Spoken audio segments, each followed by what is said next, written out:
tas darbas, jisai yra niekada nenuspėjamas, jisai yra dinamiškas, jis yra kūrybiškas, jisai atneša nepaprastus susitikimus su žmonėmis, kurių galbūt kitom aplinkybėm niekada nesutiktum. Labiausiai džiugina, kai pavyksta suvesti žmonės, suvesti įstaigas, kai matai, kad įvyksta susikalbėjimas, nebūtinai verbalinis susikalbėjimas.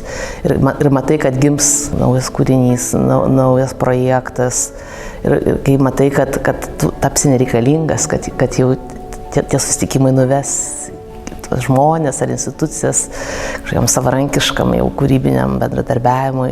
Šiaip apskritai japonų kultūra yra pustonių kultūra, tai yra nutylėjimų kultūra, net yra vienas iš estetinių principų japonų, kuris skamba ma, tai yra pauzė ir jinai yra ir laike pauzė, bet ir pauzė ar tuštuma erdvėje.